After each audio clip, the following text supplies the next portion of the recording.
The following broadcast is brought to you by the iGolf Sports Network. Golf Talk Live is sponsored by the iGolf Sports Network and Golf Tips Magazine. Here's Andrew to tell you more about our sponsors. iGolf Sports is a live stream broadcast and media production company providing quality programming designed to attract the golfing enthusiast.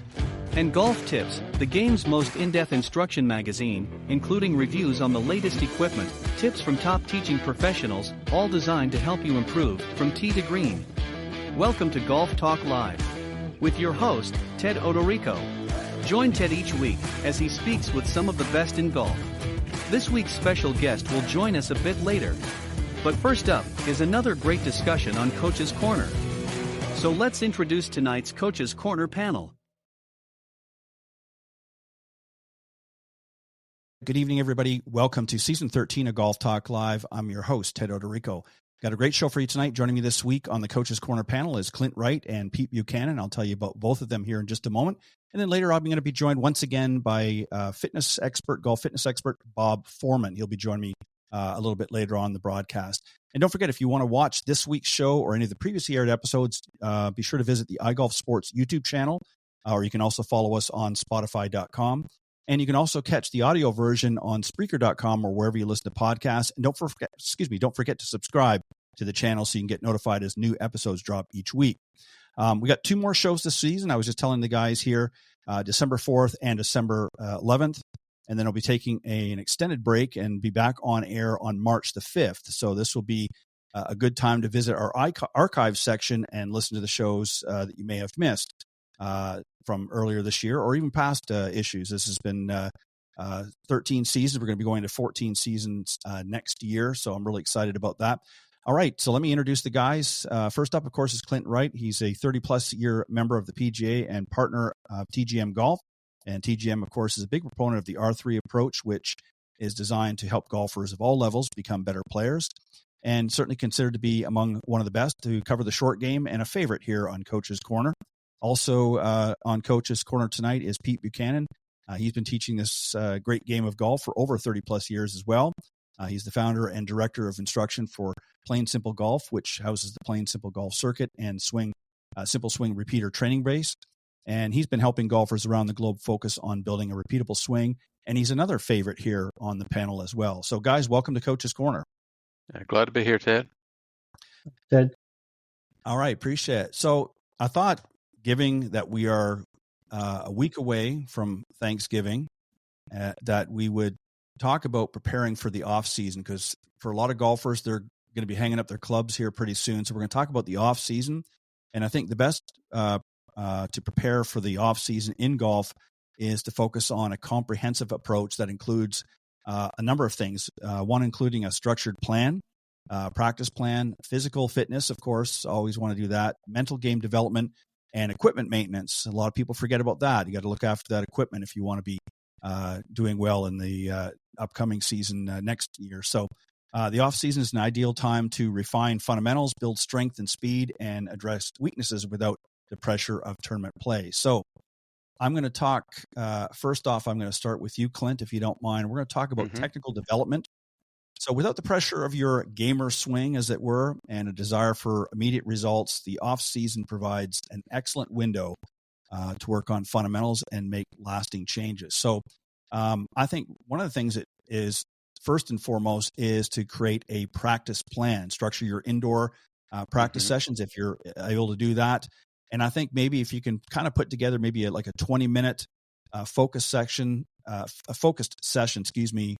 can be more effective than just sort of aimless practice. So give me your thoughts. And if you were sort of helping a student put together some sort of a structured plan for the off season, what might that entail? Well, I think that you have to look at, first of all, what do they have available to them? I mean, do they have an indoor area, or they're just working at home? You know, just what access do they have to areas that can help them with certain parts of their game? I think at the early stage of that, this would be a really good time to evaluate the previous season. Where was I getting better? Where wasn't getting better? And obviously trying to narrow down a focus, because you don't really want to take the off season and just build onto something you're already doing well. So I think there comes a time of evaluation at that point, and then you can set a plan on, well, how am I going to attack those shortfalls?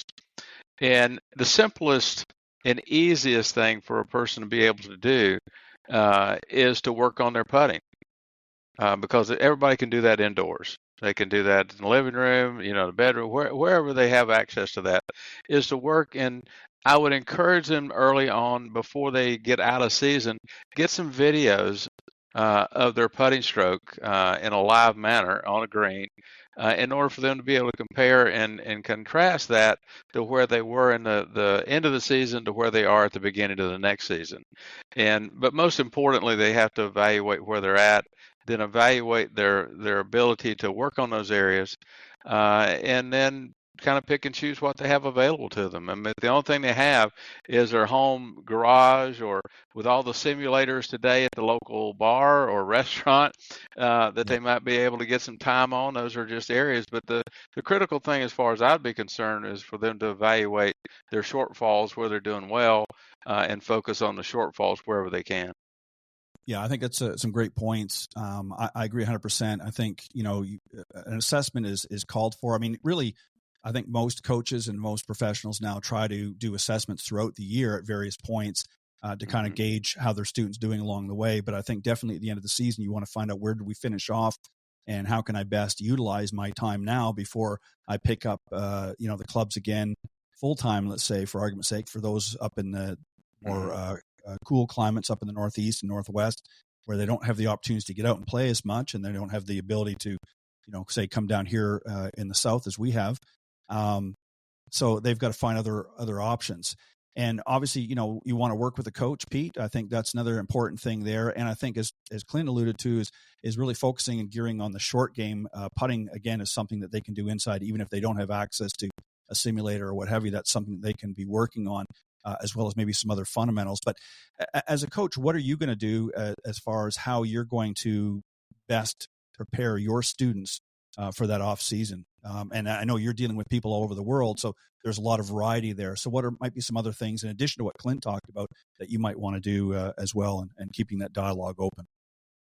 I have several things that I do. One is I do a 10-lesson swing building program throughout the winter, and we basically break down their swing from the areas that they need the most work on, and then we build a program to assess those and go through those during those 10 sessions. And their homework in between might be exercises or drills for them to be able to see and sense, what those changes are going to be and where we're going to take them. But I also think it's important that, as Clint said, you look back at what was going on, what are the things that you have to work on? And like you said, there's all kinds of places to practice now. You can practice movements indoors very easily. And I try to give them exercises that will enhance the movements they're trying to make. A lot of the times we talk about early extension or any type of errors that they could come across, and then trying to build exercise programs to battle those, to make them better. So when they come out on the other side, it's easier for them to make those movements. So I like to take each one, look at where their game was, develop a plan for how we're going to address the shortcomings and the things that didn't go as well as they should have. Give them the drills that they're going to need. I'm fortunate enough here that I can teach indoors all winter long, so I don't have any problems bringing them in. We've got an indoor-outdoor range, and then we also have indoor simulators. So we don't have any issues bringing people in. But the ones I do online, it's definitely having a chance to see them, get a live view lesson, watching what they're doing, and then I can then either send them videos that I've done addressing those concerns and or drills, or we can do them live online. But it's really important that you address specific areas when you're in the off season, because that's the best time to take care of them. It's hard when you're in season, but when you got the off season going on, you can certainly address very specific pieces of your game that need to get better, a short game and all that. And like I said, I like putting in my basement, but my floor is about a 20 on the scale. With the cement, it goes pretty fast. But I have some other things that I do. But I have some lines drawn, just to set up square. Where is square? How to get the putter moving in the right direction. Right. Simple things is taking the golf club and setting it down, picking it up, put it back where is square. How do I move the club square through the ball? Very simple, precise movements that they can do in the off season, which will be huge benefits as they move into the next season. Yeah, and, excuse me, and I think also too, one of the other important things is, as we mentioned, is really communicating with your coach if you have the opportunity to do so, because I think that gives an opportunity for them to review what some of the things that were worked on throughout the season that maybe you didn't quite master and want to improve upon. So there might be some drills or things that you can be doing in the off season to help sort of firm those up a little bit more. And then also too, as you said, you want to be really working on dialing into certain areas of the game that really were deficient throughout the season. And again, you don't want to ignore the ones that you've managed to increase somewhat improvement on. I mean, you want to keep working on those as well. But as Clint and both you and Clint talked about, you want to really focus on areas that you're having some deficiencies in and go from there. So, Clint, I'm going to come back to you. Okay. So the next one we're going to talk about is fitness. And again, this is of course, we got a good golf fitness instructor coming on the second half, so we won't do deep dive into this section here. But I think we want to talk about a couple things. And I think for the golfer, this is an opportunity to really work on not just overall strength, but the flexibility and even endurance. I mean, as we get aging golfers, and I'm going to talk about more in that lane when Bob comes on the show later. But we want to work on the flexibility and mobility as well. And these are things. So again, I know we're not going to get into specific exercises, but you need to spend some time doing that as well, I think, to be able to do that. So are there things that you have recommended to students that you want them to do? Stretching, I would imagine, is one that you want to keep them flexible and mobile and that sort of thing. And maybe even connecting them with a golf fitness professional that they can work with in the off season to, again, work on some of the areas that they could improve their overall game as a result of being in better shape. So what are your thoughts here? Well, I think I agree with everything you just got through saying. I mean, I'm a golf professional. I'm not a fitness expert. And we try to identify people in our local areas, as I'm sure Pete does too. And a lot of the clubs today, the country clubs and more private clubs, have fitness centers that they can reach out to that facility as well if they're a member of the club of that nature. And I'm pretty sure that they would be attuned to, golf exercises and what muscle categories it needs to be worked on. But I think you hit on for the older golfer, which I kind of include myself in that category now, it is about flexibility. Right. It's about being able to move but I will say that I think you also hit on one that's even more important, and that's endurance. I mean, we played a golf course today, just to bring up, that was a little hillier than what we normally play. And the group we were playing in all recognized the fact by around 16 or 17, we were getting tired because it was just a little bit more physical activity than we had been accustomed to. So endurance is probably as important, if not as important, as flexibility, and speed. And obviously, as we get fatigued, we probably move a little bit slower and a little bit not quite as fluid as we would if we were had a little bit more endurance and being able to move that way longer. So I think your fitness person coming on later obviously will give more detail in what exercises they might. But the two areas that I try to myself, and I hope that most people would, is the flexibility, keep your movement, keep your legs under you. The legs are, we hear a lot of talk about the core.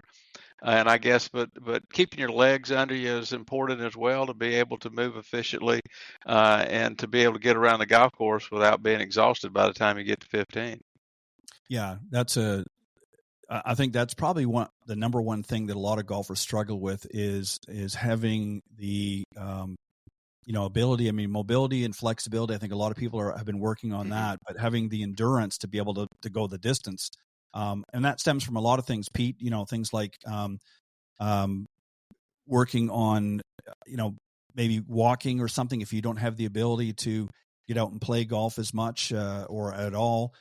Maybe find other exercises that are not, going to put you at risk of injury, but maybe just a good brisk walk each day, whether that's indoors or outdoors, if possible, maybe some cycling and other things like that. But maintaining endurance is definitely cardio, because again, playing golf requires walking several miles. People don't realize when you're walking a golf course, some more than others, depending on how good of a player you are, but but what are your thoughts here? I mean, I know Clint laid out a lot of the other issues here, but endurance is one for sure, and obviously good nutrition. Again, I know we're not going to get into too many specifics here, but we're not all certified nutritionists. But at the same time, I think getting into a better eating pattern or eating habit in the off season can certainly pay off in dividends in the coming year. What are your thoughts there?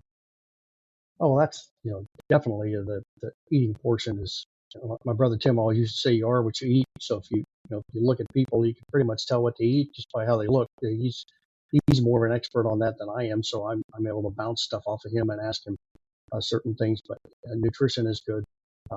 Exercise, you got to move. I remember a long, long time ago talking to an orthopedic doctor, and he said, we hardly ever find, arthritis in the jawbone and the ankle bones, is because they're the ones that move the most, so it's funny how that works. He said, so you got to move the rest of them, and, isn't that funny? That's what it is. I have never heard that before. Yeah, that's a good one. And so, you have to keep moving, keep the movement. I like to have people, and I can build them for them. I usually take a piece of rebar that's not too heavy, and I put a grip on it, make it 6-iron length, and I have them swing in slow motion, but swing to the full extent. Move all the way to the full backswing, come back to impact, go all the way to the follow through. And just through the winter, move yourself in the full extent of the movements that you're doing on a daily basis so you don't lose track of where that is. It doesn't necessarily have to be 100% correct with what the swing is doing, but just to move. And it's a lot easier for me now because I've got 2 grandkids that are 4 months and 21 months. So man, I'm getting up and down off the floor all the time. So I'm getting used to being in shape. You want to get in shape, just follow a 20-month-year-old around, or 1-month-old child around the house for a while. You'll get yourself in shape. But yeah, you have to move. You can't just sit. Even if it's just walking around the house. I mean, you can still walk around the house if you can't get outside. But move, sit down, stretch. Lower back, quads. Get the hamstrings stretched because if they're tight, well, your lower back's going to pay. And just try to get a general easy thing to do. I started doing some Tai Chi stuff, which is really easy to do, and it's just some great movement, very simple movements, but they just keep you more mobile and more stable. And that's really what, as we get, the polite term is more experienced in our golf games, we have to be mobile and stable. Stable is an important part because I like what Clint said. You got to have your legs underneath you because if you're not stable in the lower half, well, your swing's going to go all over the place. So you have to keep that mobility and stability in the lower half so you can really perform better as you're coming out of the winter season. Yeah, and there's a lot of great exercise. Again, I'll get into some of them here with Bob in the second half of the show, but there is a lot of exercise. Yoga as well has become very popular with a lot of golfers. Tai Chi, as you mentioned, other martial arts and things like that. People that again are not doing things that are not necessarily high impact, but are doing things that are working more on the mobility and flexibility of people. And it's amazing, because as we get older, obviously we lose a certain element of amount of muscle mass and our strength and the core obviously changes as well. And we're just not going to be able to hit it as far. And, people are always talking about they want to get more distance. But then they're not doing anything to try to do that. They just figure they can, find a magic pill somewhere and get it that way. And it just doesn't exist. So, you need to reach out to somebody that's experienced that can get you doing some exercises, getting you do some, and it doesn't have to be a lot. I mean, you could do it, 10, 15 minutes, 20 minutes a day. You can make it part of, there's no excuse nowadays. I mean, people can shut their phones down for 20 minutes and do something, or use your phone and do a video, watch a video that walks you through some things. But, there's no excuse for not being able to do that nowadays with the technology that's out there. All right, I want to move on to the mental preparation this off season. is a great time to sharpen your mental game, Clint, and prepare for the pressures of competitive play for those of you that are enjoying a little bit more competitive golf. So as you touched on, you want to recap your year and set some goals. So what are some other things that we're going to do mentally to keep ourselves sharp in the off season, so we're not just, caught up in the diatribe of everything else and then getting out next season with a brain fog? So what can we do to get ourselves and keep ourselves mentally sharp throughout the season? What are some things we can do? Well, I think, you and I have talked about this many times. I'm not so sure the game is mental.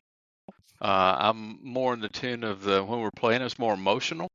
Sure. Can you control your emotions of fear and adrenaline going up, and things of that nature? So I think it's a good time maybe to dig into some literature to try to do a little investigating about how your brain works and how your body reacts to those things, and how you can best control your emotions and work with them. There's several books that I listen to all the time on audio. I don't read much anymore. I listen a lot. And so I think it's a good time to visit your local library and see if there's, I know the local library here in our area have some great audio books about golf, and to try to educate yourself a little bit about just what's happening with your brain and how your mind works and how your body reacts to those things, and to give yourself a better chance the next season. So it's simply a knowledge-based thing. If you know a lot about it now and you're still having trouble, maybe you need to ask for some help. But if you're not really up on it, it's a good time to educate yourself a little bit. Yeah, that's a really interesting point, because you're right. I mean, for some, they're not able to get out as easily. They're not able to do a lot of the things as easily that we talk about. But keeping the mind sharp, keeping their emotions in check. I mean, a lot of strokes are lost in the golf course when our emotions aren't in check. When people get frustrated, anxiety builds, and they start, compensating in other areas. They think it's a deficiency, but really what it is their anxiety has ramped up and it's causing tension to creep in their body. So they're,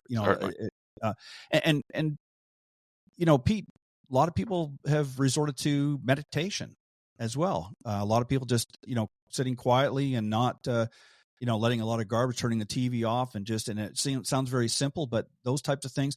And I also think too, and I want you to touch on maybe both of them a little bit. Certainly we want to keep practicing on working things, maybe working on our pre-shot routine and that sort of thing.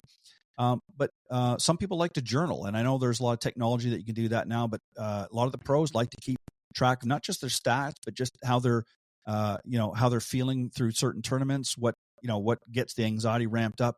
So I think keeping track of the progress and managing the mental clutter, I guess, is a good way to put it as well. So what are your thoughts there? Oh, absolutely. I've gone to having a lot of my players, there's apps that you can do some microphone. You can just talk into it and save the recording. So after a round, I like them to sit down and just, go through the round. What happened? What was good? What wasn't so good? How are you feeling? Where were the highs? Where were the lows? Where'd you get anxious? When do you get anxious? And what type of shots or situations are causing that to happen? That's real easy to do. Just to talk into it, then they can listen back to it. They can even send it to me, and I can listen into what they were doing to get a better idea. But I think spending some time just. I said this to one of my really, really good players. I said, "Do you really know yourself? I mean, how have you just step aside and learn a little bit more about yourself? I mean, how do you carry yourself? What are you doing? How do people perceive you when you're on the golf course? And how do you want that to be? I mean, sometimes you have to look a little bit within before you can look out to make sure that you're doing the right things and you're looking at yourself the way you should be looking at it. And I always like to tell them too. I said, don't worry about what anybody else is thinking about you. You got to think about what you want to do. That's all that really matters. How do you feel? How are you working it? Expectations, unfortunately, in this day and age, the people sitting behind a keyboard can be off the charts, and it's just not that way anymore. You have just take care of yourself. I think that's the first thing you have to do. Worry about what's going on with yourself. I do like, I do a thing where I'm always up early, so the first 30 minutes of the day is just nothing. Just grab a cup of coffee and just sit. No TV, no phone, no nothing. Just sit and ponder. What's today going to bring? What am I doing today? What did I do yesterday? Hopefully I remember what I did yesterday, but as we're Yeah, getting older, that's true. sometimes that I happens. was waiting for But that. Yeah. yeah, is it tomorrow? I don't know. What is it? Yeah. But I think self-reflection is a little bit good.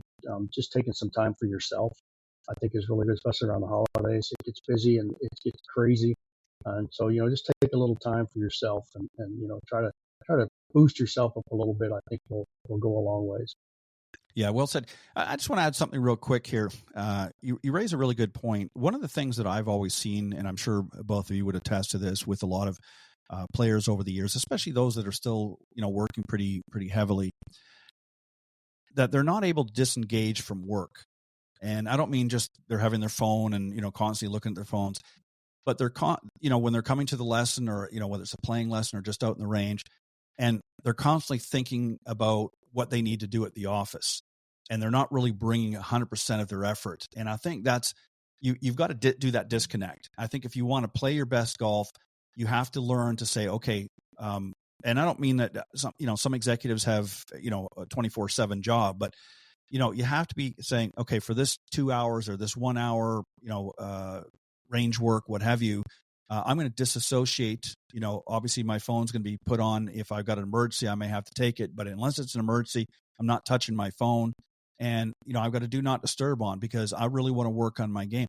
And I see a lot of people bring an emotional baggage, going back to what Clint says, bring an emotional baggage to the course, to the point where they're thinking about past bad rounds. They're thinking about past bad shots and just, negative thoughts or stresses at work or at home. And when they get there, you can just see it's like, a heaviness about them. And I often will ask them, I'll say, how are things going? Let's take a few minutes, 5-10 minutes out of that lesson, and let's just decompress, and let's just do some breathing techniques or whatever to just get them refocused and leave that behind. And I'm not saying that they should never deal with it, but if you're bringing that to the golf course, you're not going to do your best, because you're going to be too distracted all the time. And it's not good for you, the student, and it's not good for the coach as well. It's not fair for either side. So, you always want to be able to decompress. And the best way to do that is, like you suggest, Pete, is get up in the morning and just relax, have a cup of coffee or whatever it is, juice or what have you, and just not think about anything that's going on, and then get a game plan for the day and move forward at that point. But the same thing with the lesson. You want to be able to come in there with a clean slate and not be worrying about what happened yesterday or last week. All right, this last one we're going to talk about, and this one here is one that everybody needs to do, and I guarantee it, a lot of guys do not do this, and that is equipment maintenance. So properly caring for your gear over the winter will ensure that it stays in tip-top shape for next season. Clint, I'm a firm believer in this, and I was chuckling when Pete was talking there, because I was thinking about one of these things here, and that is airing out the golf bag.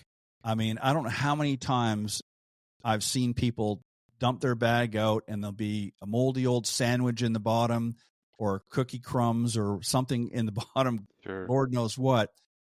And it just, number one, it stinks. I don't know how they can stand it, but it's not good, because that stuff's fermenting on their grip.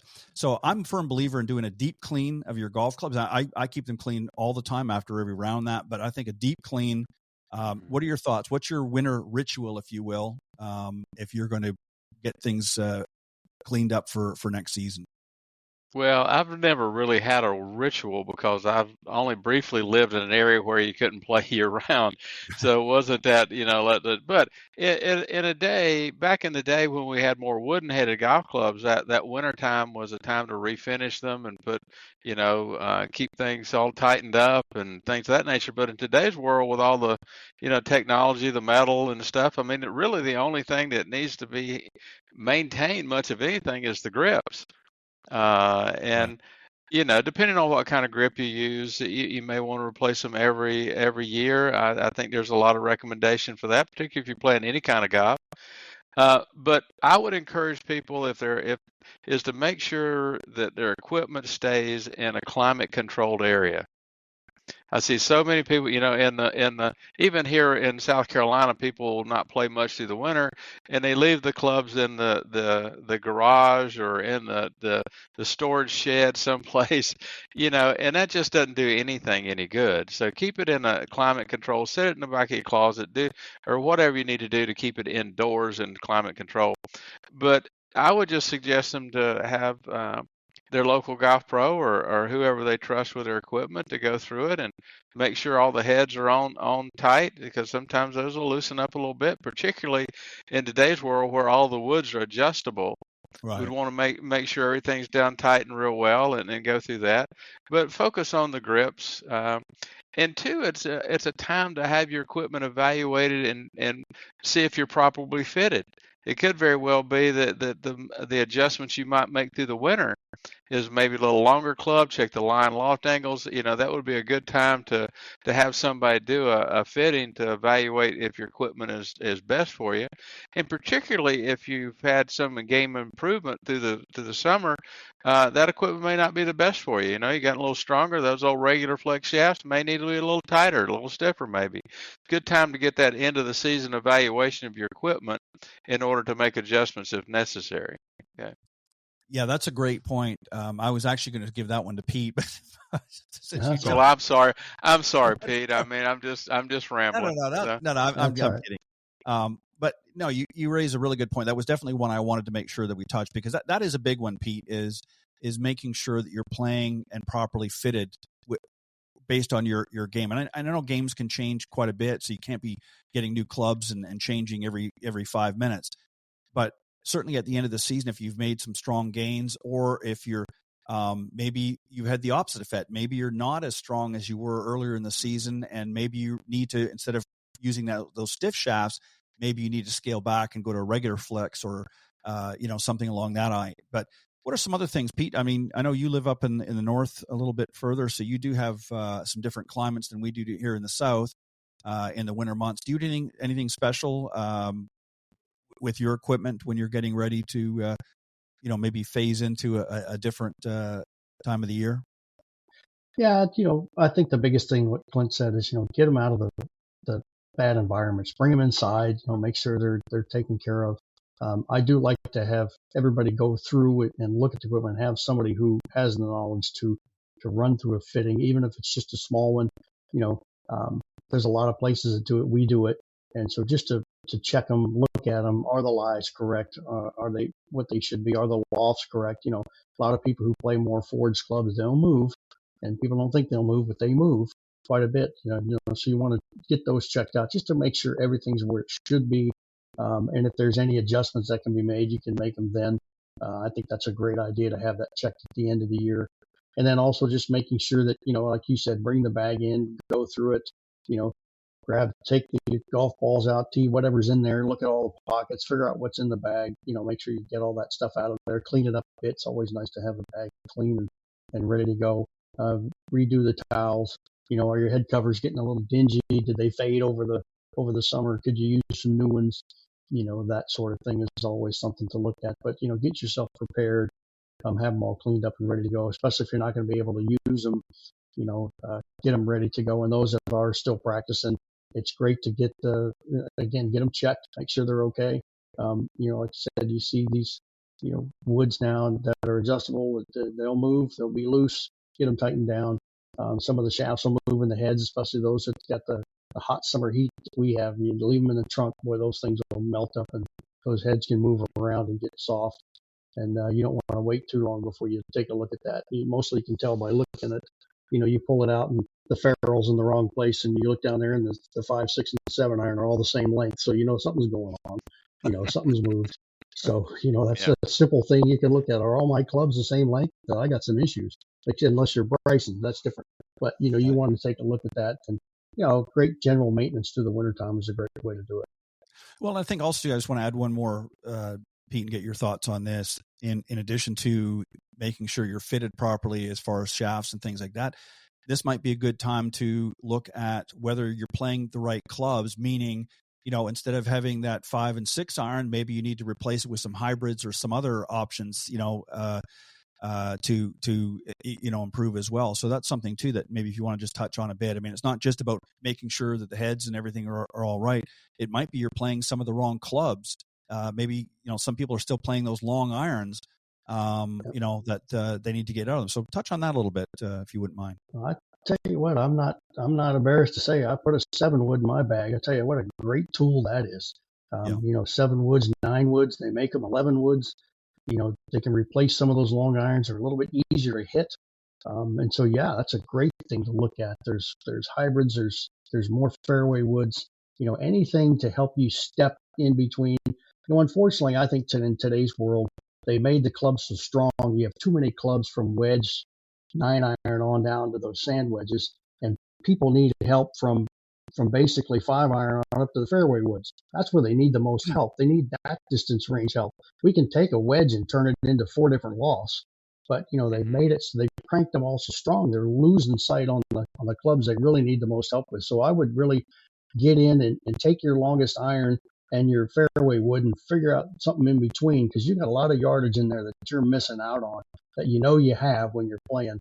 So I think that's a great point. Those utility irons, the hybrids, the fairway woods, 5, 7, 9, those are great replacements for those long irons, and they're just so much easier to hit. Yeah, and I think too, one last thing as we get ready to wrap up, I think the other thing, especially from our amateur golfers, but any level of golfer, is doing that year-end assessment, as you touched on, guys, earlier, and looking at, are there a number of clubs in the bag that you didn't use a lot this year? Like, take some of them out. There might be 2 or 3 clubs that you're hardly ever hit this year. If you've only, instead of 14 clubs, if maybe you're only hitting 11, you're only using 11 of your clubs, pull 3 of them out and leave them aside. If you're not using them or very rarely using them, and pull them out, lighten the load a little bit. And, if you need them down the road, if you find that you're using them, I mean, I know they've talked about this. They've played about making smaller sets and doing, I know that you can get them, but I'm saying they've talked about that even on the professional level about doing that, because the pros are basically, there's, half of the bag they're not even using anymore. So they've talked about that with the PGA Tour. And I think you're going to see the industry may follow suit a little bit as well. And it'll be interesting to see in the years to come whether that actually comes to fruition or not. But the truth of the matter is, I mean, even with myself, there's certain clubs that, I'll hit them on the range, but when I get out on the golf course, just because I know my distances with everything, and I might not need my 5-iron as much as I once did. And as I've maybe got a hybrid that's replaced it. So let's get that 5-iron out. And if there's something I can replace it with that I know I'm going to use, great. But if not, get it out of the bag, lighten the load. I mean, I see people lugging these 14 clubs around, and I see them pulling out maybe a half a dozen most of the time throughout the course of their round. So what are the other half a dozen being used for? They're just dead weight, right? Absolutely. Mm-hmm. So, absolutely. I mean, let's, so just final thoughts as we get ready to, wrap up. I mean, everybody talks about the season wanting to get more distance, as we've talked about, and different shots, forgive me, different things like that. But the off season is just as important. This is the time really to, again, as you touched on, do your assessments, look at some of the technical issues that maybe need working on.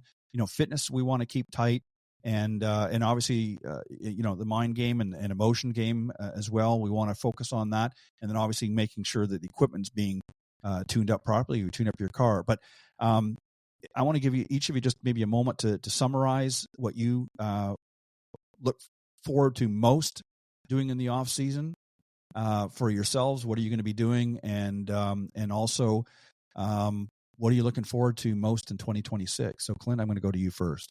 All right, thanks, Ted. It's been a great show and a year. This is my last show for the year, and I certainly appreciate your opportunity to be on here. And I hope everybody has a safe holidays and joyful as well.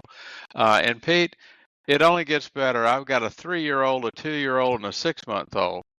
And the 2-year-old runs the world, so I know exactly what you're talking about. And that's what, now at my age and time, that's what we do, is we ride up and down the road visiting grandchildren. So that's what we most look forward to in the coming year, of seeing them growing and flourishing and play a little bit of golf maybe, but primarily to see that, see the growth pattern that's coming along with the family. It'll be wonderful to see. Maybe some future golfers in the mix too. Without a doubt. Yeah. You'll make sure of it. Absolutely. Pete, what about you? What are you doing or going to be doing through the off season? I know you're probably still going to be working on a few different projects, but what about as you wrap up this season, and what are you looking forward to most in 2026? What have you got cooking? Well, I think, well, first and foremost, so we got a new grandbaby coming at the beginning of January. So, I mean, we're so looking forward to that. Spending time with family. I'm the youngest of 8 kids, and we're all still pretty close. So it's time to spend some time with them. And for me, it's just about just relaxing a little bit. Taking some time. Get a little exercise in, get a little self-reflection on how the year went. Try to clean up some. I have so many videos that I have to go in and clean out the storage. I got videos from. They always say, you got 6,500 videos. Yeah, I know. I got to clean those up. But every now and then I find one I need, if you believe it or not, and I know where they are. But I think it's I hope everybody has a great, safe holiday. Thanksgiving coming up pretty soon, and get to spend some time with family and just take a breath. We go so fast, so hard for so long, and we look back and it's 3 years down the road and say, what the heck happened? So hopefully you can take a little bit of time to reflect and spend some time with the ones that you want to spend time with. Yeah. And 2026, or you got anything cooking? I know you've been working on some different things. What's happening in 2026? Yeah, we do. We're working more in the with one of my tour players. We're working more in the celebrity space. We're coming up with a new concept in 2026, all golf related. We're working on behind the scenes. We're doing a bunch of filming now, working on a new YouTube channel. And so we're trying to build something that I think is going to be beneficial for all players in all areas of golf. It's been a lot of fun so far. So as you know, it takes a lot of work behind the scenes to get these things prepared. And so that's going to be part of what January is. We're going to be spending 2 weeks doing a ton more filming and shoring things up. But it's a pretty good project, and so I'm looking forward to seeing where it can go. Yeah, it never ends. That's for sure. The workloads. There used to be a term years ago my father used, and that was retirement. He says, son, one day you'll retire, and that. And I looked back at him. I said, he must have been crazy. He retired. I don't remember, seeing it come my way. It just seems like the work's heaping, but it's just, I don't mind. I enjoy it. But yeah, it's a lot of stuff. I'm going to let you go first, Pete, if you don't mind, how the folks can reach out to you, and then Clint. Yeah, PeteBuchananGolf.com. All my contact information's out there. And like I always said, it just starts with a conversation. Just drop me a note. There's a place there you can do that. Start a conversation about your golf game. And, we can build from there. As soon as we can figure out what's going on with it, we can build a plan to take your game where it's probably never been before. And so, just don't hesitate to reach out. Well said. And Clint, what about you? The best way if somebody wants to reach out to you, how can they go about doing that? Same old stuff. They can just send an email to clintgolf001@yahoo.com, and I look forward to hearing from them. And again, guys, it was a great show, and I hope y'all do well for the rest of this year. And Pete, good luck on your new projects. I know there's a lot of behind-the-scenes work and effort involved there, so I hope that works out well for you. Thank you guys as always. Pete, I know you've got one more show before the season ends, but Clint, I'm going to bid you adieu, as they say, and happy Thanksgiving and all the best for the holiday season. I'll try to reach out to you before then, of course, but sure. I will look forward to you coming back on next year's Coach's Corner panel. So thank you guys for a great show tonight. All right, we're going to take a quick commercial break. When I come back, my good friend, certified golf fitness professional and expert, Bob Forman, is going to be joining me here on the show. We'll be right back.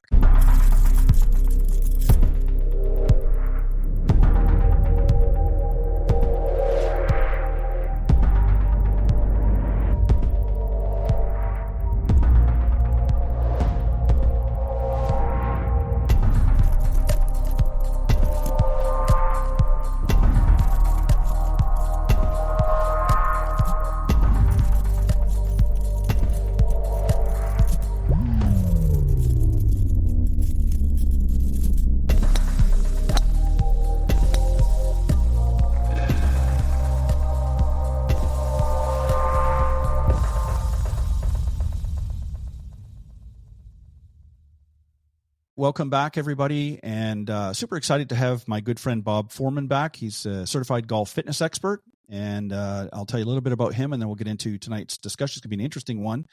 He's the former director of fitness and wellness for the Congressional Country Club in Bethesda, Maryland. He's internationally known as a leader in the field of golf fitness, and his programs have been recognized multiple years by the Golf Fitness Association of America. He holds a Master's of Science degree in exercise physiology and is a certified golf fitness instructor, through the Titleist Performance Institute, or TPI for short, and also the Gray Institute. And he's also an author of Functional Golf Fitness Training, which is available at thebookpatch.com. Bob, welcome back. Thanks, Tim. I appreciate it. So tonight we are going to talk about, and this is, I think, perfect as we get ready to wrap up the season here in a few weeks. And we're going to be talking about the aging and senior golfers, if you will. You've got some videos I know that we're going to show in a minute here. But I wanted to ask you maybe just a question or two before we get to those and get you to sort of lay the groundwork, and then we'll get into the video. So what can the aging golfer expect to see happen over time? And I'm not necessarily talking about their golf game. That's we'll talk about that as well. But obviously, physically, we're going to see some changes as we begin to age, and that ultimately is going to affect your golf game. So what are some of the signs? What are some of the things that people are going to start noticing? I already know what we're going to talk about because I've already started experiencing them being in my 60s, so I know exactly what's coming. But for the little younger crowd that might be tuning into the broadcast, let's tell them what waits at the end of the rainbow for them.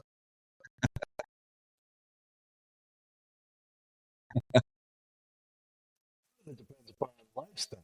Sure. Obviously, as we get older, we tend to slow down a little bit. And because we slow down, we tend to become less active, and we tend to sit or lie around, and our muscles and our connective tissue, our tendons and ligaments tend to get thick and get shorter. So that makes it harder for us to get up and move around because we're sore and we're tight.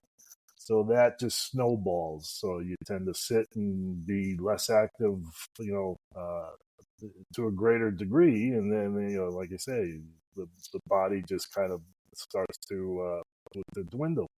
So, it's something where, you got to stay active no matter what. And activity is, there was a program that was out a bunch of years ago called Exercise is Medicine, and there's a lot to that. And a big part of that is movement.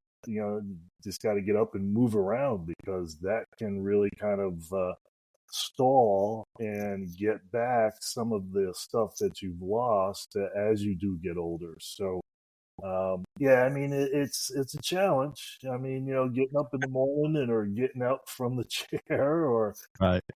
Specific to golf, the day after playing a round of golf, the body talks to you a little bit. So it's a good topic to discuss, because obviously there's a lot of senior golfers out there that can benefit, from what we're going to discuss tonight. Yeah, definitely. I can attest that the next day, the muscles and whatnot will bark at you a little bit the next day after you, especially if you walk. If you're taking the cart, it's not as bad, but if you're walking, it's nothing like a hello from your muscles in the morning. And so just to clarify, though, so some of this, you're not going to be able to stop it completely, because it's just part of the aging process. We all age, and we all are going to see some changes in our body. But so they can't be completely avoided, but we can certainly help to slow the process a little bit, and maybe not be as impactful by doing some of the things that we're going to talk about and show in the videos here in just a little bit. So is that pretty accurate? We can certainly do some things to try and slow the process a little bit, or help it not be quite as quick. Yeah, we've discussed in previous episodes, the condition called sarcopenia, which is an inevitable loss of muscle tissue. And you can't stop it entirely, but you can really slow the process down, and you can get some of that muscle tissue back that you may have already lost. And unfortunately, most of the muscle tissue that we lose, and by the way, it starts at the ripe old age of 30, and when you hit 50, it just takes off. most of that muscle tissue we lose tends to be what's called fast twitch muscle fiber, which is, muscle fiber that's activated in short, quick bursts of energy. And so the golf swing, being all of 1.2, 1.5 seconds is predominantly fast twitch. So there's a reason for the senior tour, senior tees, because, again, as we get older, we lose that particular muscle fiber type. But that doesn't necessarily have to happen to a large degree. And yeah, getting into an active lifestyle, doing weights is vital, not only for your golf game, but your overall health. So that's something that should be a part of everybody's routine. Yeah, and I just want to throw something in here. It's related, but it's not really directly related. I think a lot of people neglect this area and think that they're going to buy their golf game with equipment. I don't know how many seniors I see, and for the amount, the truth of the matter is most people are not fitted properly for the equipment that they're playing. A lot of people are not, so that's one strike against them. The other thing is they're buying equipment thinking that they're going to get 10, 15, 20 extra yards, and that's really not the case, because again, if you're not properly fitted and if you're not using the proper muscles and you're not sequencing properly, you're not going to gain those extra yards. And if your body is not in shape or your muscles are not in the shape that they should be, even at an older age, you're not going to see the distance. And it just irks me about this business. That's one thing, my pet peeve. I'm all for, hey, what's latest and greatest out there, but it bothers me to see people spending a lot of money thinking that they're going to buy a game with the latest equipment and only to be once again disappointed. So these are things that people need to understand, that if you want to really truly get more distance and you want to be a better player, yeah, there's certain things you can do, get fitted properly. There's certain things with your swing coach and that you can work on, but you also have to address the fitness side of things. And that's what we're going to talk a little bit more about tonight. So you've got some exercises here. We've got about 4 or 5 of them, I think we got here. These are a little bit longer videos, folks. So, but it's important that we're going to go through them all since we got a little extra time tonight. And I want you, Bob, to comment on the other side. So let me get them. They're all ready here. So let me get them live, and then I will get them started, and away we go. So here's the first one. Here we go. Here's the first of my top 10 golf fitness must-haves for better golf. It's better posture.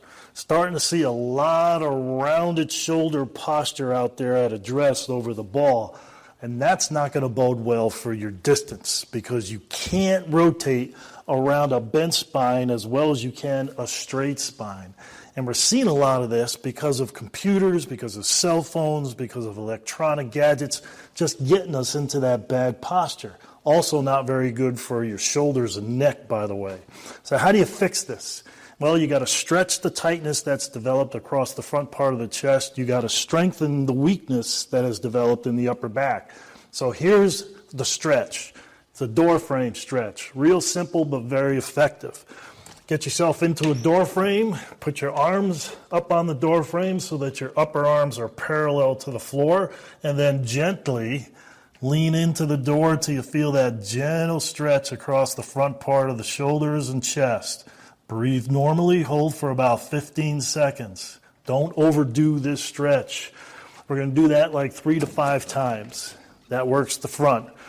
Strengthening the back, and we need to isolate these muscles right here, your rhomboids. They connect your shoulder blades to your spine. And when we get into that rounded shoulder posture, what happens is those rhomboids weaken and they allow those shoulder blades to flare out. So we need to strengthen them to bring the shoulder blades back into the midline of the body.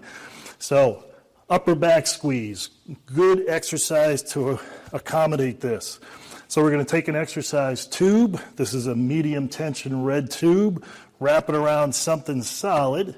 We're going to step back. We're going to take a handle in each hand, and basically we're going to bring our elbows up and back so that the elbows are about the same height as the shoulders as we squeeze those shoulder blades together. Exhale on your effort. Your pace is nice and fluid. Don't rush when you do this exercise. Do 15 to 20 of those once or twice, and that'll help isolate those rhomboids. All right? Door frame stretch to stretch the front, upper back squeeze to hit the back, those rhomboids. That's to help get you back into better posture. That's going to get you down the fairway another 5, 10, 15 yards. Give those a shot for better golf. All right, so I'm going to stop it right there because I see we're about ready to switch over to the next video. So 2 things I want to bring out, and then I want you to respond to that. The door frame stretch, I think, is a really good one. But one thing I want you to explain, because I see a lot of people, I've done them myself, and I see a lot of people almost doing like a pump where they're kind of, almost like a rocking motion. And that's not good. That's not what you want to do here. You want just an easy stretch till you start to feel it, correct? So explain a little bit more about that. I mean, the exercise were very well done. So, I mean, I think people can see what they need to do. But again, what are we looking to do here? Just sort of recap what it is that we're trying to accomplish with these 2 exercises here. Well, the first thing is I got to shave my beard because I look a lot younger without the beard. I didn't want to say that, but yeah. Yeah, you can say something. See posture. I see a lot of golfers now, especially the older golfers, that are in that rounded shoulder posture at address over the ball. And like you said in the video, it's not really going to bode well for your golf swing because it's going to limit your backswing basically, and that's going to take away from your being able to generate club head speed. So that robs you distance. And again, lifestyle is really crucial with this. Sitting around over the computers, cell phones, electronic games, and all that. And it's not just the older population either. I'm seeing this in a lot of the younger population because of the video games and such. But it's important to really focus on posture because, like I say, it's almost becoming an epidemic in golf, especially amongst the amateur ranks, to see that posture. And unless somebody points it out to you, you're not going to know that you're in that position. So, I mean, it's always a good idea to work with a golf professional or the fitness professional, have them take a video of you, target view down the line to see, what you look like at address over the ball. And, I wouldn't be surprised if you find yourself in that, C posture. But it's important to really kind of work. Stretching is huge, especially as we get older. And, when you tighten up those muscles across the front part of the chest and shoulders, it just draws those shoulders inward. And those muscles in the upper back, those rhomboids that I mentioned, they just become elongated. And over time, when you elongate a muscle, you weaken a muscle. So it's important to include, stretching for those chest and front shoulder muscles. And that's just one example. And strengthening that upper back. And again, the exercise that I demonstrated here is also just one example. There's a ton of them that you can do. But I would say most golfers, 80% of golfers, could benefit from those 2 particular exercises. Yeah, and both of them together, the door frame stretch obviously was much shorter than the other one as far as reps and things like that. Because again, you don't want to overdo it because you can do some damage. But what I like about these is these both can be done in less than 10 minutes. I mean, there's other exercise you want to do. So, I mean, there's no excuse. And it's like I was saying to the guys on the Coach's Corner panel tonight, people need to turn their phones off a little bit. People say, well, I don't have time. I got this, that. And yet they're scrolling through video after video, watching garbage basically on TikTok and all the other Instagram and all the other social media things. You know what? Shut your phones off for 30 minutes and do some of these exercises. And here's just a couple of them. And you can do those every day or every other day, whatever the case may be. But there's no excuse anymore. People just made far too many excuses using their business and stuff like that. And if you're working so much that you can't stick 30 minutes a day in to do something less or whatever, it takes, then, you're going to reap what you sow. So yeah, 15 minutes is, sure, exactly. You don't need a whole lot of time. And one of the things, to kind of help determine whether or not you might be in a C posture is just stand in front of a mirror with your arms hanging down normally at your side and look at your thumbs. All right, it's a simple test. Your thumbs should be pointing straight ahead. And if they are, your shoulder alignment's going to be pretty good. If you find that your thumbs are starting to rotate inwards, that's a good indication that your shoulders are rounded, and you got to get into these type of exercises to fix that. Yeah, well said. All right, let's move on to our next video and see what we got ready and coming up. The golf swing is what's considered a multi-planar activity, which means you're moving multiple body parts in different directions all at the same time, and you got to be able to coordinate that. So you need to have a fair degree of balance, specifically dynamic balance. So number 9 on my top 10 golf fitness must-haves is dynamic balance. 2 good exercises to work on that. Number 1 is called the Stork Stance Rainbow Pass. Basically what you want to do is get yourself a weighted ball. All right, this one's 3 pounds. You're going to balance on one foot. That's your stork stance. And basically just pass the ball back and forth about 10 times if you can. You want to try to work up to 10 times without tapping with the opposite foot. And then obviously you want to switch over to the other side. Grab your balance. Go ahead and pass the ball back and forth. Great exercise to help with that dynamic balance. Second exercise, which I love, it's called an angled knee dip. This is going to present you with every angle that you're going to face on the golf course. So what I have here is I have a bench step and I have 2 risers on one end only, so that the step is on an angle. You can start with 1 riser if you want. You don't need to start with the 2. You're going to step up on the middle, make sure it's secure. You can place this next to a wall or a counter so that if you have to hold on initially to help with your balance, by all means do so. Eventually we want you to let go, and you're going to do 5 to 10 dips, little mini dips, just little tiny mini dips.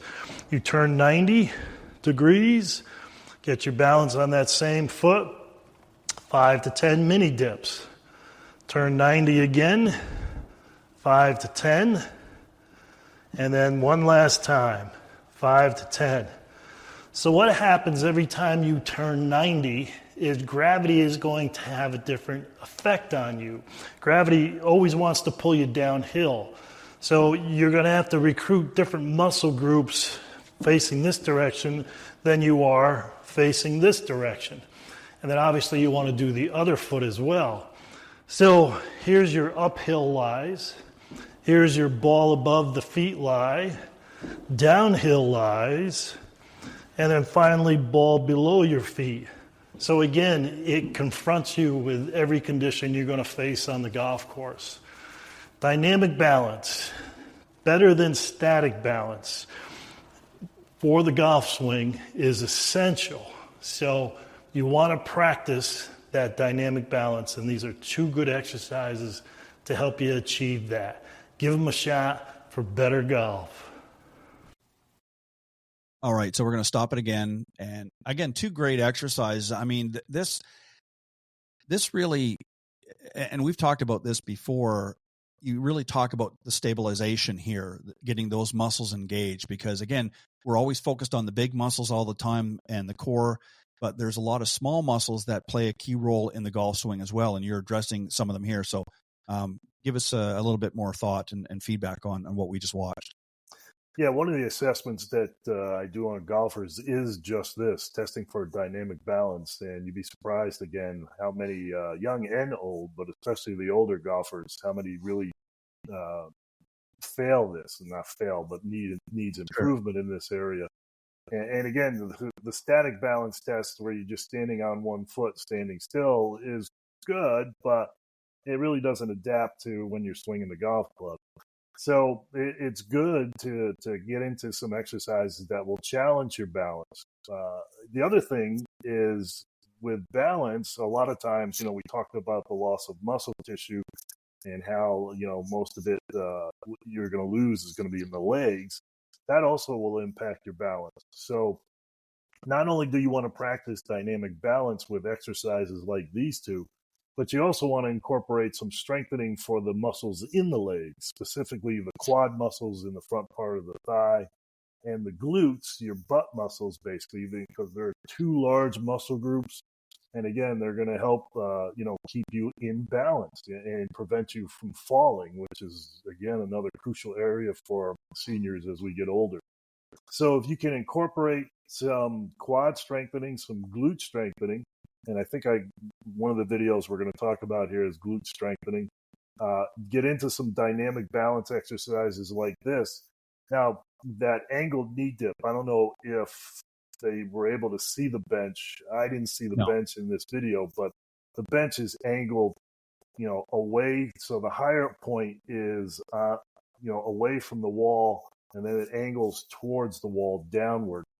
And what this does is not only does it work the balance, and like I said, it kind of mimics every type of shot you're going to see on the golf course, but by doing those little tiny dips, you're going to focus on one of the main supportive structures of the knee called the vastus medialis oblique, which is the muscle on the inside part of the thigh. So there's a lot going on with exercises like this, that will help, again, not only your golf game, but will help you in everyday life. So important stuff to do. And again, especially as we get older. Yeah, well said. And,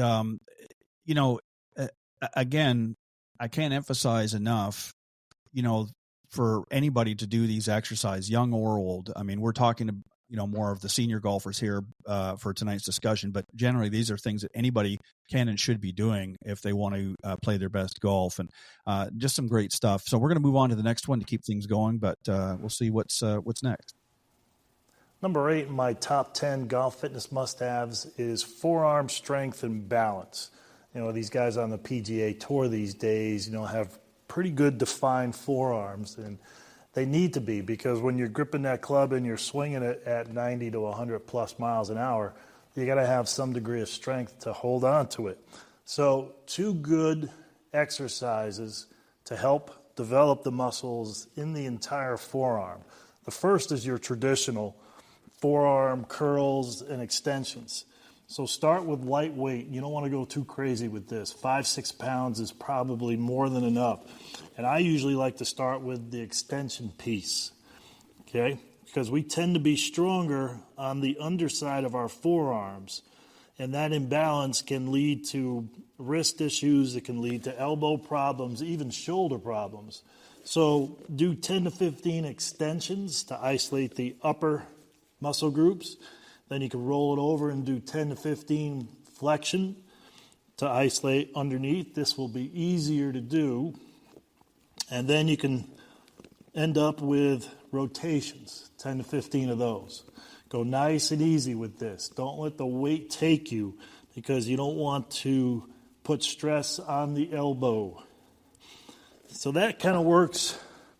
Flexors, the extensors.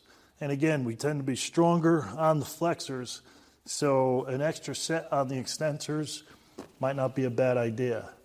Now, the other 2 muscle groups are what's called forearm adductors, abductors.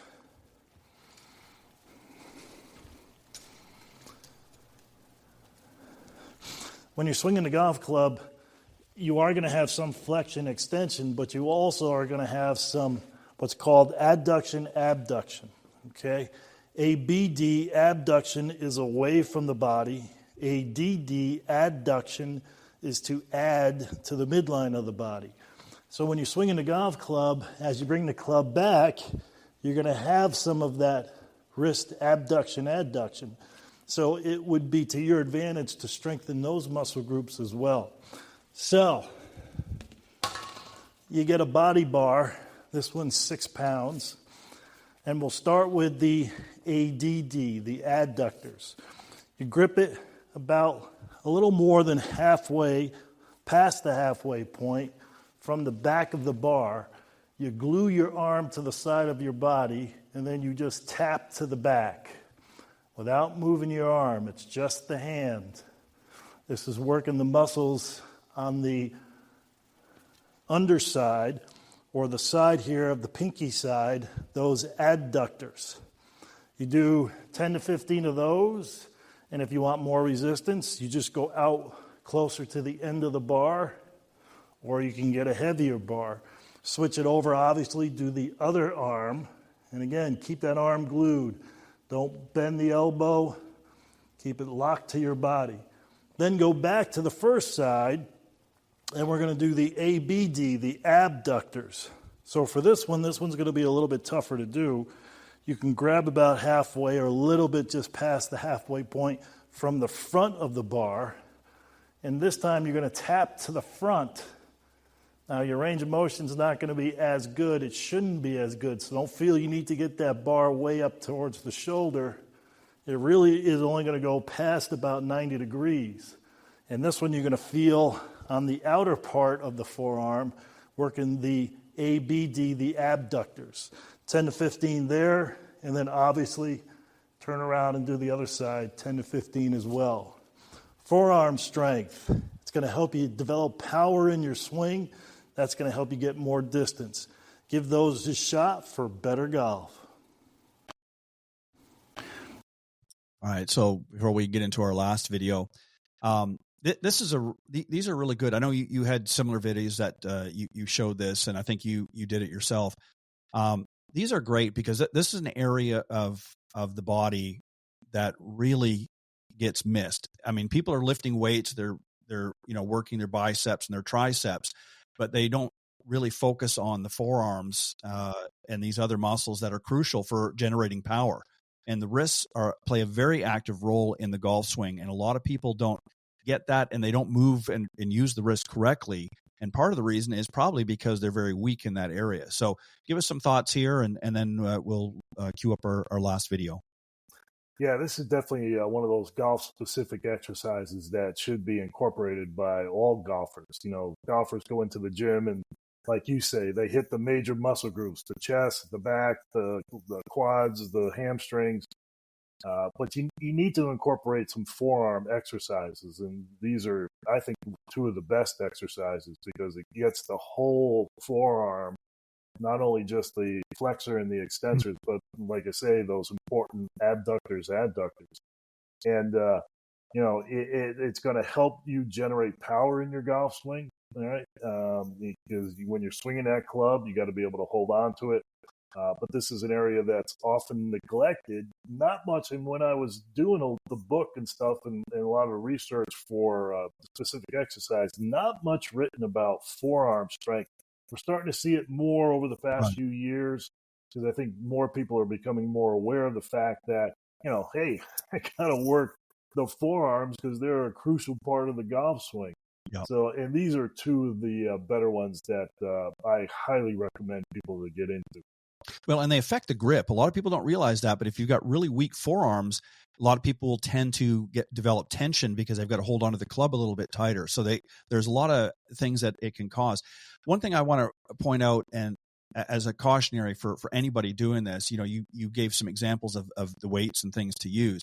I strongly encourage for people just starting out that are not as accomplished as you are, to maybe even just lighten the weights just a little bit more with the dumbbells. I mean, maybe instead of 6 pound, 5-6 pound, maybe they want to start with 2 or 3 pounds just to make sure, because the last thing you don't want to do is you don't want to get a heavier weight and start doing that and then run the risk of an injury and stuff. So I always say that even with the bar, instead of doing maybe a 6 pound, maybe, get something a little bit lighter to start with, or use, as you did, plastic, like a small skinny plastic PVC pipe or something, just to get things started, and then, increase a little bit. And then don't go real heavy either. I mean, I see a lot of guys at the gym doing stuff with these wrists, and they got these 25-pound dumbbells. I've seen even bigger than that.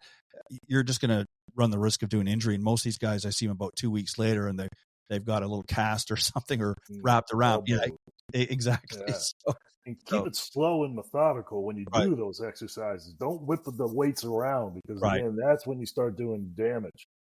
Well, and people want to rush through everything. That's the biggest thing. And I like the way that you were very methodical about saying, this is what you need to do, and don't try to, retch back, because, especially when you're doing it at the front, because again, you see a lot of people trying to throw weights up and things like that, and that's when you start running the risk for injury. So let's see what our last video has on here, and then we'll do a final wrap up.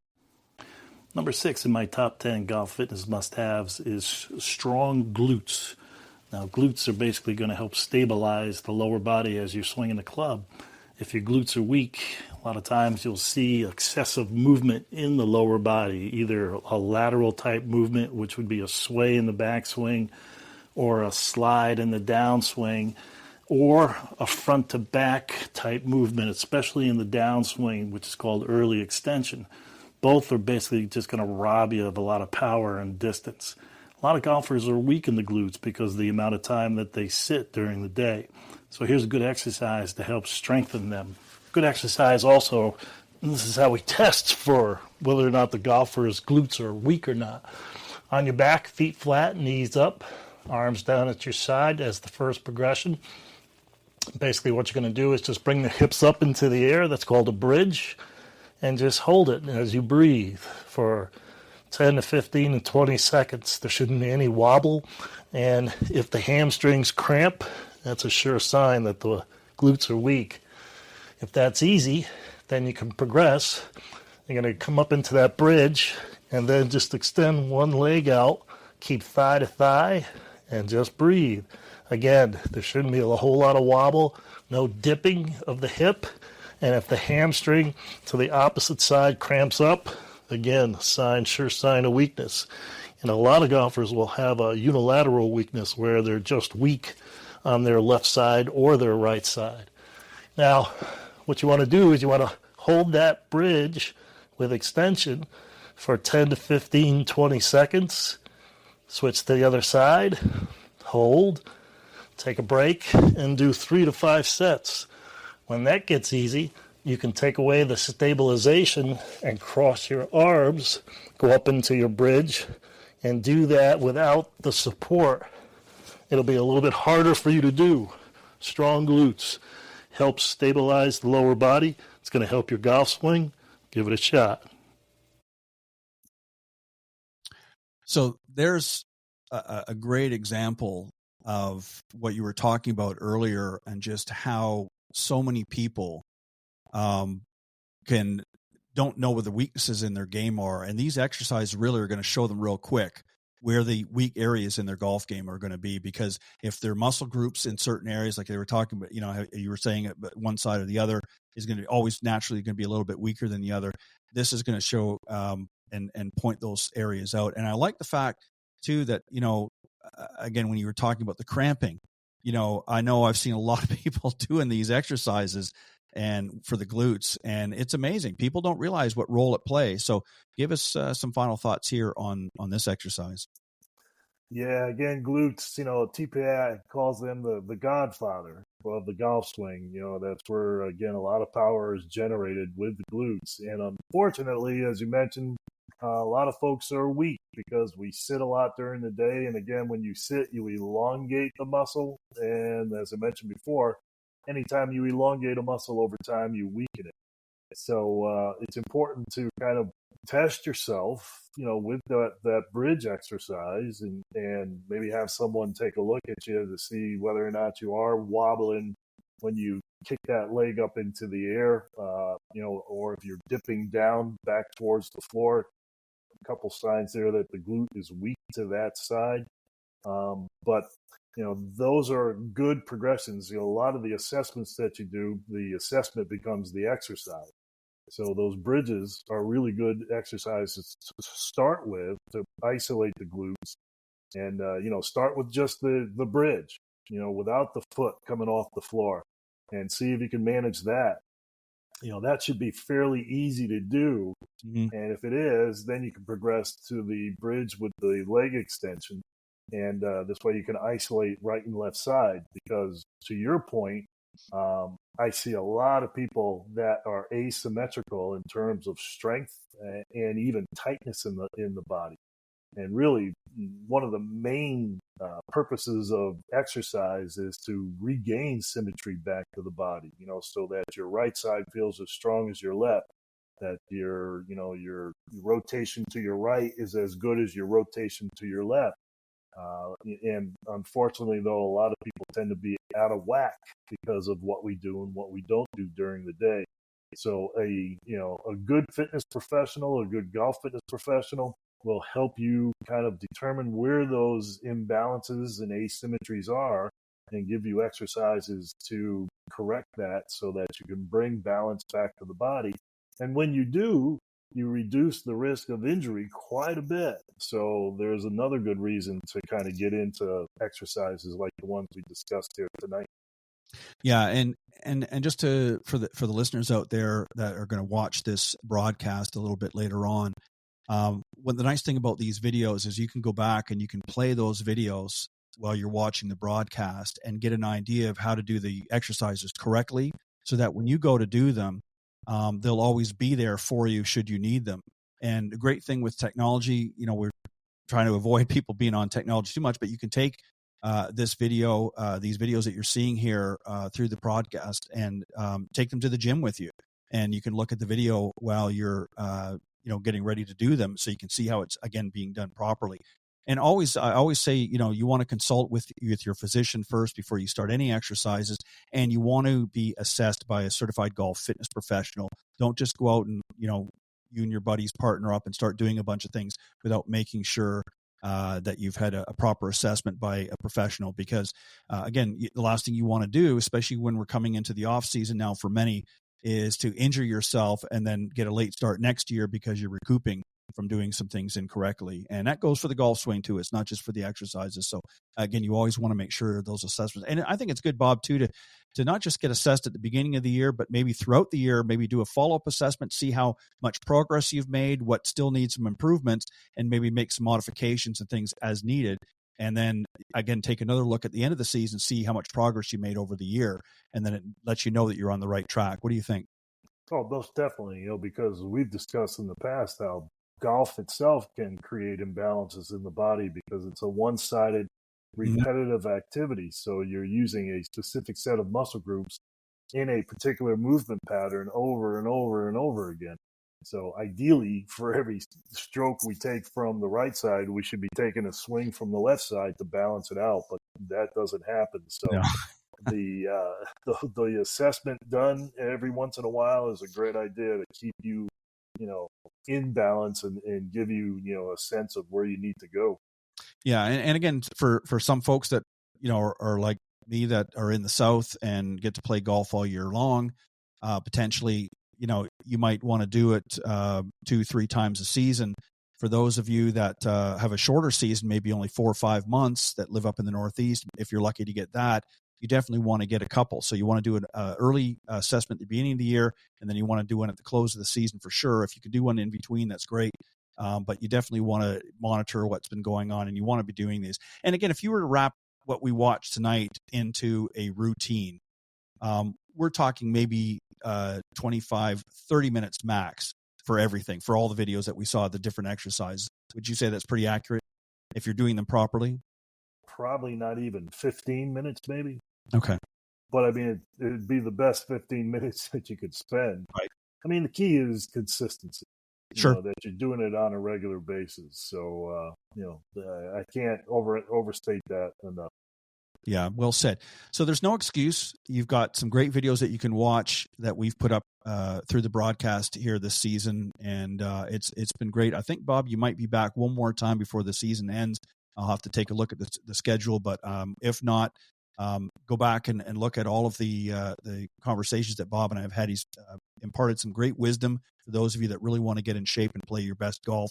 You need to do some of the things that Bob has been talking about here this season, and there's no excuse. Turn those phones off, shut them down, get up off the desk, do whatever, get up off the chair, and get out there and start doing these things if you want to play and be a better golfer all the way around.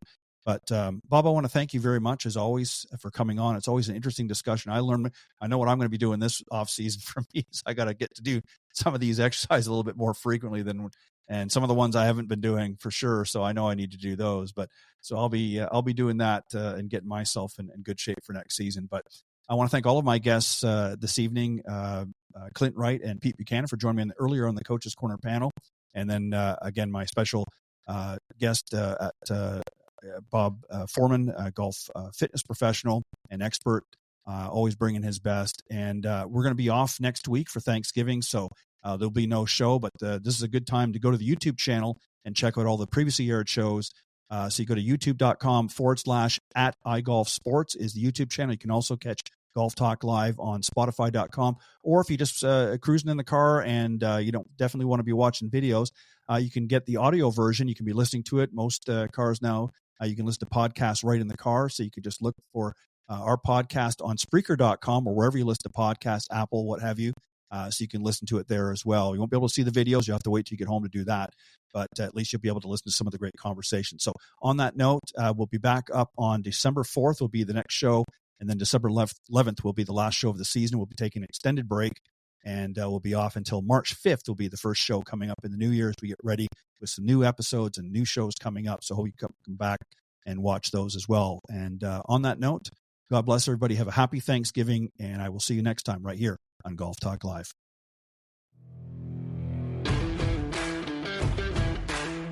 Thanks for joining us. We hope you enjoyed this week's broadcast of Golf Talk Live. We'd like to thank this week's Coach's Corner panel, and a special thank you to tonight's guest. Remember to join Ted every Thursday from 6 to 8 p.m. Central on Golf Talk Live. And be sure to follow Ted on Facebook, Twitter, and Instagram. If you're interested in being a guest on Golf Talk Live, send Ted an email at ted.golftalklive@gmail.com. This has been a production of the iGolf Sports Network.